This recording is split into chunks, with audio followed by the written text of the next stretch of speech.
Salam alaikum, yes, bienvenue. Merci d'avoir accepté l'invitation. Alaikum salam Bilal, merci pour l'invitation, le plaisir est pour moi. J'avais, Lias, plusieurs questions à te poser. Et la première, c'était au sujet donc, de ton parcours. Donc tu as un doctorat en Sorbonne, tu as un parcours plutôt académique et tu t'es lancé dans l'édition, mais c'est une saga donc, qui s'adresse aux enfants, aux adolescents, même aux adultes, mais on va dire qui est dédiée plutôt aux adolescents, pédagogique, éthique. Et donc c'est un roman que tu nous as, enfin c'est par un roman que tu t'es fait connaître, puisque tu as d'autres productions dont on parlera certainement après, mais c'est par un roman que tu t'es fait connaître. Et ça peut paraître paradoxal justement par rapport à ton parcours scientifique, académique. Alors est-ce que tu peux nous expliquer pourquoi est-ce que justement tu as voulu écrire cette saga, la saga Saladin, quels étaient les objectifs qu'il y avait derrière, et comment justement de ton parcours de docteur, tu te retrouves justement auteur du roman? Alors, la question, elle est très pertinente. En réalité, bon, le parcours académique, évidemment, touche à ce qui relève de la formation. Formation intellectuelle, évidemment. Donc, formation académique, s'entend. Donc, l'acquisition d'un certain nombre, on va dire, de savoirs et de connaissances. Mais ça ne fait pas tout. Bien sûr. Il y a aussi l'expérience de vie et l'expérience professionnelle. Bien sûr. Et c'est plutôt ce volet-là, expérience professionnelle, qui fait qu'on a une conjugaison et de la formation académique et de cette connaissance du terrain, du public qui est mon public de prédilection, donc les ados, qui m'ont amené spontanément, presque naturellement, dirais-je, vers la rédaction de ce roman, donc Saladin, remonte le temps à la rencontre de l'histoire. D'accord, très bien. Et justement, lorsqu'on lit Saladin, on se rend compte qu'il y a plusieurs niveaux de lecture possibles. On se rend compte qu'il y a beaucoup de références scientifiques ou historiques, tant de la culture islamique que de la culture occidentale, si on peut dire ça comme ça. Et est-ce que justement ton parcours académique t'a aidé à cela ? Et est-ce que tu peux un peu orienter le lecteur justement sur ces différents niveaux de lecture? Puisqu'une personne qui lirait un roman pour la première fois ne ferait peut-être pas attention à certains détails, comme le nom de certaines rues ou autres, alors qu'il y a, je pense, une volonté pédagogique derrière, éducative. Est-ce que justement tu peux donner quelques clés de lecture au lecteur pour qu'il puisse le lire de différentes manières et comprendre toute l'idée qu'il y a derrière tout ça? Alors, il y a plusieurs volets, effectivement. La première, c'est ma sensibilité, entre guillemets, à la double culture, parce que je suis d'origine algérienne, né en France, d'origine algérienne. Et donc, on a toujours été tiraillé très tôt, finalement, entre une appartenance à deux cultures différentes. Voilà. Alors, moi, je ne les oppose pas, évidemment, mais à un moment donné, voilà, il y a un certain nombre de questionnements qui se posent. Et la plupart des jeunes que j'ai côtoyés, et moins jeunes d'ailleurs, hein, on a beaucoup d'adultes aussi qui sont dans des crises identitaires profondes, d'autres qui au contraire ont fait le choix soit d'en effacer une au détriment de l'autre, enfin au profit entre guillemets plutôt au bénéfice de l'autre. Donc mon idée, moi, ça a toujours été de se dire finalement est-ce qu'il y avait une cohabitation possible. Et la question ne se pose même pas, la cohabitation elle est là, elle existe de fait. On ne se pose pas la question en se levant le matin de se dire est-ce qu'entre guillemets on est plutôt de culture française ou de culture maghrébine, africaine ou que sais-je encore. Donc ce que nous vivons dans notre fort intérieur, ce que nous vivons au quotidien, il y a un certain nombre d'éléments qui ont été exacerbés par l'actualité des 20 dernières années. Ça s'est accéléré au cours des 10 dernières années par rapport à un certain nombre d'événements tragiques. Et là, avec acuité, s'est posé la question de savoir finalement qu'est-ce qu'aujourd'hui être musulman en France. Voilà. Et je me suis dit que on ne pouvait pas systématiquement être dans un esprit de dépréciation, je dirais, d'un patrimoine qui a énormément apporté à l'humanité de manière générale. Mais je parle évidemment de la civilisation arabo-musulmane, et je dis arabo-musulmane. Parce que quand je pose la question lors de certaines interventions, à combien estimez-vous la population arabe totale sur la population musulmane, on a des fois des chiffres un petit peu étonnants, certains nous disent 50%, 70%, alors qu'on est entre 20 et 30% maximum.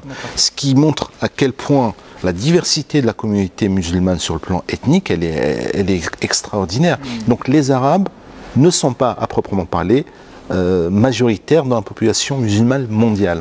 Donc il fallait élargir un petit peu finalement ce cadre culturel et tenter de donner des clés de lecture à des gens qui n'ont pas la chance comme moi d'accéder aux sources arabes. Parce que la question de la formation en langue arabe, elle est fondamentale pour comprendre un petit peu un certain, évidemment, pan de l'histoire musulmane et qui plus est de la culture et de la spiritualité musulmane. Voilà. Et donc je me suis dit que j'avais une chance extraordinaire qui était de partager Voilà. Donc ma petite personne importe peu finalement au regard du travail d'écriture qui est le mien aujourd'hui, mais le plus important c'était de partager et donc de vulgariser un petit peu, voilà, de mâcher un petit peu ce travail, même si l'image n'est peut-être pas très belle, mais de manière à la régurgiter de telle sorte que ce soit plus digérable par des personnes qui n'ont pas justement cette chance de pouvoir lire dans les textes. Et donc, le travail de vulgarisation, comme son nom l'indique, consiste finalement à, non pas simplifier, mais en tout cas à tenter de trouver des clés d'approche qui soient suffisamment compréhensibles, simples. Donc on parle de didactique dans ce cas-là, voilà, une certaine forme de didactique, évidemment de pédagogie par la suite, pour restituer de manière tout à fait accessible au plus grand nombre des grandes lignes de l'histoire arabo-musulmane, de la spiritualité musulmane bien entendu, et tout cela lié à la société française, puisque comme tu le disais précédemment, je cite de grands auteurs évidemment français. Voilà, je prends des fois des citations qui sont parlantes par rapport au paragraphe que je rédige. J'ai fait dans le tome 4 notamment Nour et Saladin, Les labyrinthes du temps, un jeu de miroir avec les rues de Paris et ce à quoi on l'a renvoyé. Donc j'ai évidemment choisi des rues de noms de capitales arabes, hein, le Caire, Alger, Tunis et j'en passe. Et donc je me suis interrogé en me disant mais pourquoi est-ce qu'on a une rue d'Alger, pourquoi est-ce qu'on a la rue de Tanger, la rue du Maroc, à quoi cela renvoie-t-il? Et je me suis aperçu que toutes ces rues-là renvoyaient à des conquêtes militaires.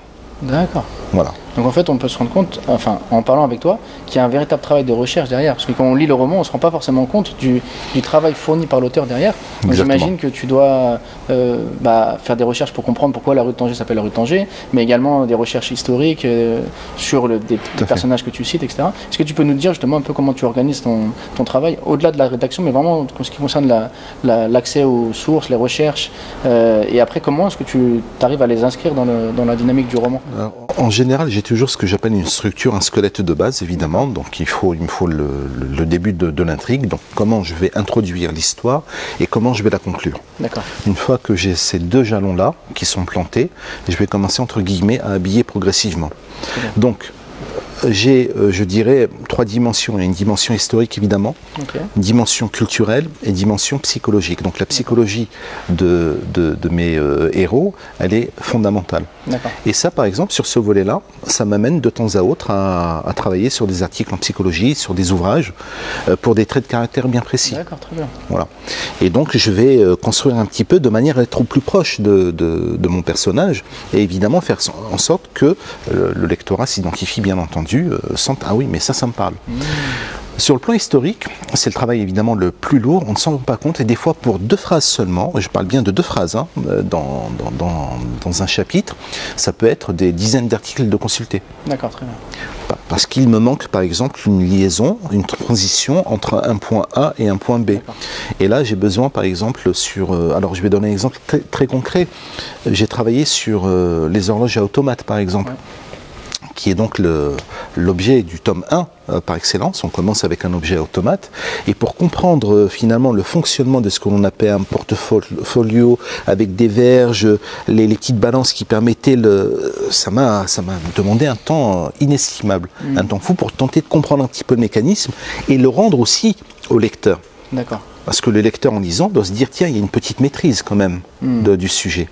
Voilà. C'est la raison pour laquelle je donne des termes techniques. Des fois qui sont donc empruntés évidemment à l'horlogerie. Et là, théoriquement, un lecteur lambda va comprendre tout de suite que l'auteur a fait des recherches derrière. Sur le plan historique, c'est pareil. J'ai la chance, comme je le disais, moi, d'accéder évidemment aux sources latines. Je dis latine parce que français, anglais et arabe surtout. Et donc, je procède à des croisements. D'accord. Voilà. Très bien. Et justement, donc là, on voit que le roman, finalement, c'est pas quelque chose qu'on peut écrire comme ça à la va-vite. Donc ça demande un véritable travail derrière. Et si on peut dire, c'est un peu toi qui a lancé la mode, si on peut appeler ça comme ça, du roman, puisque avant, dans les rayons des librairies musulmanes, on n'avait pas l'habitude de trouver des romans.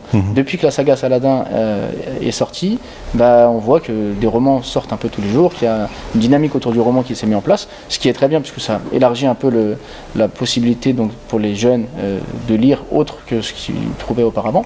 Mais ça peut être également un peu dangereux, parce que finalement, est-ce que tout le monde peut écrire des romans? Est-ce qu'il y a une éthique à avoir? Est-ce qu'il y a des règles à respecter? Ou est-ce que c'est comme c'est pas, on va dire que c'est de la fiction, donc c'est large, tout le monde peut un peu parler comme on veut. Un exemple, par exemple, est-ce qu'on peut aborder tout ce qui relève un peu des vices et des choses comme ça qu'on peut trouver dans la société, puisque certains romans en parlent justement dans un souci éducatif, mais est-ce que c'est pas risqué d'aborder ces sujets-là? Donc voilà, en fait l'idée c'est, est-ce qu'on peut écrire des romans comme ça facilement, ou bien il y a des règles qui ont été mises en place par les spécialistes? Est-ce qu'il y a une éthique à avoir? Est-ce qu'il y a des sujets à ne pas aborder? Est-ce que tu peux nous en dire un petit peu plus sur cette question-là? Déjà, la première chose, bon, je ne peux pas dire aux gens est-ce qu'ils peuvent écrire ou ne pas écrire de romans. Je pense que l'écriture, et tu le sais mieux que moi, Bilal, voilà, c'est une activité que tout le monde finalement peut exercer.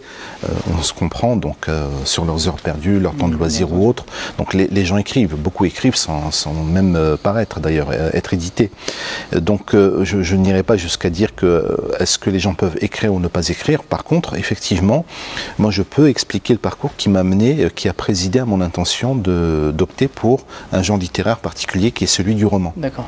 Alors, je me suis renseigné préalablement parce que on fait ça dans un cadre qui est bien précis, en tout cas ce qui me concerne, sur le plan éthique. Moi, je suis un musulman convaincu, alhamdoulilah, et à chaque fois je le dis pour plaisanter, mais je ne suis pas assez intelligent pour mettre en cause le dogme ou autre. Voilà. Donc moi je ne vais pas me fourvoyer dans un certain nombre de chemins tortueux. Voilà, on a un cadre qui est là, on a une éthique, alhamdoulilah, on a des textes, on a une culture, une civilisation qui est plus que millénaire, et on a des garants de l'acquis finalement du savoir islamique. Et ces garants-là, ce sont les ulama. Alors évidemment, de manière très générale, certains vont dire celui-là on suit pas, celui-là on suit. Moi je n'entre pas dans cette considération. Je ne fais pas feu de tout bois non plus, évidemment.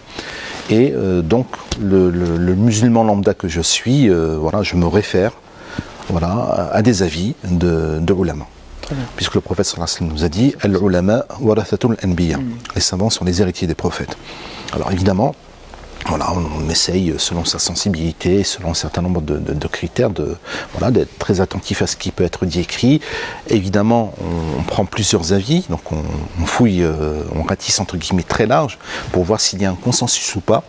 Et assez paradoxalement, quelles que soient entre guillemets les obédiences de certains alem, là je parle en l'occurrence de Cheikh Al-Albani rahimahullah, de Cheikh Al-Uthaymin rahmatullah alayhi et bien d'autres encore, il y a presque un consensus sur la possibilité de recourir au roman. Et ça, les gens peuvent retrouver, pour ceux qui comprennent et parlent l'arabe, peuvent retrouver des audios sur YouTube, vous pouvez les retrouver sur la riwaya. Voilà.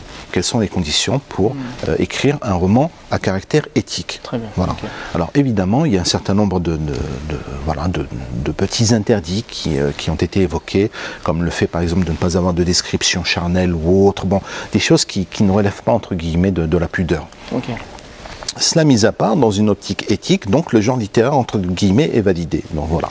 Et ça c'est très important pour moi. C'est une démarche que j'ai faite vraiment pour me dire est-ce que je n'emprunte pas un chemin entre guillemets qui pourrait sur le plan en tout cas religieux prêter à confusion. D'accord. Bon, une fois cela évidemment écarté, dans la façon dont les grandes, je dirais, principes de l'islam sont abordés au travers du roman ou autre, je reste sur des choses très consensuelles. Voilà. Je ne rentre pas dans des détails de niche ou autre. L'idée pour moi, c'est d'avoir un héros qui soit le plus proche possible de la réalité, bien entendu. Voilà, il est dans une forme de pratique. Alors, ce qui est intéressant, c'est que j'ai le Nour, par exemple, qui, elle, est une fille, une enfant perturbée, qui n'a pas les mêmes acquis spirituels que Saladin, par exemple. Et donc là, on a un effet miroir. C'est très intéressant de voir comment une âme tourmentée par rapport à une âme plus apaisée, par exemple, bataille pour tenter justement d'accéder à la lumière. Tu vois, quand je parle de lumière, évidemment, c'est sortir un petit peu du tunnel dans lequel elle est et puis revenir voilà, sur une voie qui lui permettra de s'épanouir davantage. Donc c'est un travail qui est très minutieux. Donc c'est un travail de conscience, bien entendu. Il y a le côté éthique et je pense que partant de là, ceux qui derrière ont rédigé des romans doivent, à mon avis, s'interroger sur leurs intentions de départ. Je crois que c'est fondamental. J'ai pas fait ça entre guillemets pour faire un coup. D'ailleurs, je savais même pas comment allait être accueilli Saladin par le public. Mais je sais que j'avais des choses à transmettre et je l'ai fait. Et ma plus grande fierté aujourd'hui, c'est de voir que cette série de romans, elle contribue au travers des écoles notamment, des collèges, lycées, d'un certain nombre d'associations, de familles tout court, à l'épanouissement de leurs enfants. On a parlé de la saga Saladin, mais tu es également l'auteur d'autres ouvrages. On peut parler de ta thèse de doctorat sur la pensée de Razali, on va dire qui s'adresse à un public particulier, puisque c'est quand même très académique, mais tu as rendu, on va dire, accessible des sujets de spiritualité essentiels, comme chercher à plaire aux gens plutôt qu'à Dieu, etc., l'ostentation, l'orgueil, et ainsi de suite. Et on voit aujourd'hui dans les réseaux sociaux que ce qui intéresse le public, c'est vraiment tout ce qui va faire du buzz ou qui parle d'aspects très normatifs, etc. Donc c'est répétitif, et tout ce qui est profond, tout ce qui apporte une vision, on va dire, qui est pourtant fondamentale et essentielle, à savoir la spiritualité, est négligé et mis de côté. Est-ce que, avec cette série, tu as senti qu'il y a eu un impact sur les lecteurs, que les lecteurs se sont tournés vers ces livres-là, et donc ça a pu alimenter un peu la spiritualité, ou bien finalement, ce trop-plein de vidéos liées à l'émotion coupe les gens de l'essentiel, et ça se ressent également dans la lecture et donc dans les livres que tu as sortis? Assez paradoxalement, bon, c'est une série, tu fais allusion à la série Spiritualité musulmane, donc qui comporte 4 titres, tout à fait, qui sont des petits titres plus accessibles. Et l'objectif de cette série-là, c'était justement de sensibiliser les gens aux vices de l'âme, à ceux qui vraiment, au quotidien, touchent tout un chacun. Je pensais que ça aurait un impact plus important, parce que les sujets sont vraiment des sujets non pas d'actualité, mais des sujets prégnants, qui touchent au plus profond de notre âme, de notre être. Et je me suis rendu compte que beaucoup se détournaient de ces sujets de spiritualité, par exemple l'orgueil et autres, parce qu'ils ne se sentent peut-être pas concernés. Ce que je trouve dramatique. Ce qui est inquiétant. Et le fait qu'effectivement on soit dans une société aujourd'hui, donc l'image, ce côté-là un petit peu réseaux sociaux, bien habillé, bien trafiqué, n'ayons pas peur des mots, soit développé à ce rythme-là, montre à quel point d'ailleurs on est en plein dans ces thématiques. Et je pense que les gens devraient s'y pencher davantage parce qu'ils ne se rendent pas compte à quel point, en pensant bien faire, ils sont peut-être, il y a peut-être une remise en question à avoir. Alors je vais donner un exemple très concret. On parle par exemple de l'admiration de soi, le fait d'être un but de sa personne. Alors, quand on fait les choses bien, qu'on a un certain nombre de followers, comme on dit, d'abonnés ou quoi aux caisses, bon, on voit bien que ça flatte un petit peu notre ego. Et après, les limites, par exemple, entre le kibr, donc l'orgueil, tout le monde est touché par l'orgueil, que les gens ne pensent pas ne pas être touchés. On a toujours une once d'orgueil quelque part. Voilà, c'est la raison pour laquelle ça appelle systématiquement à une purification des cœurs. Quand je parle de purification, il n'y a pas entre guillemets de mysticisme, de soufisme et autres. Le cœur est une thématique qui est fondamentale dans le Coran. Et d'ailleurs, dans la bouche d'Ibrahim al-Khalil alayhi salam dans le Coran, يَوْمٌ لَا يَنْفَعُ مَالٌ وَلَا بَنُونَ إِلَّا مَنْ أَتَى اللَّهَ بِقَلْبٍ سَلِيمٍ. Les jours où donc ni les enfants ni les biens ne seront d'aucune utilité, exception faite de celui qui sera venu à Allah subhanahu wa ta'ala avec un cœur sain, S-A-I-N. Donc on voit bien que la pureté du cœur elle est fondamentale. Et donc il faut bien entendu tenter de se purifier de tous ces vices-là, et c'est ce que cette série montre au travers de textes évidemment anciens, de versets du Coran, de hadith, tout ça donc analysé à l'aune, je dirais, plutôt sous l'objectif, je dirais, le projecteur de la pensée islamique, voilà, que disent les grands penseurs. Donc tu as cité le Razali évidemment, puisque ça portait essentiellement sur sa pensée, mais on a Ibn Qayyim al-Jawziyya, Ibn al-Jawzi, Ibn Taymiyyah, rahimahullah. Donc il y a quand même de grandes sommités, dont qu'on a fait participer entre guillemets de par leurs écrits évidemment, pour la rédaction de cette thèse et notamment de ces 4 petits livres qui en ont été tirés. D'accord, merci beaucoup Lies. Voilà. Tu as été très intéressant. Je pense que ça permettra au public d'en savoir un peu plus sur ton travail, et j'espère de découvrir la saga Saladin pour ceux qui ne la connaissaient pas, et surtout la série sur la spiritualité qui est essentielle pour justement purifier nos cœurs. Merci beaucoup. Merci Bidel, merci pour l'invitation.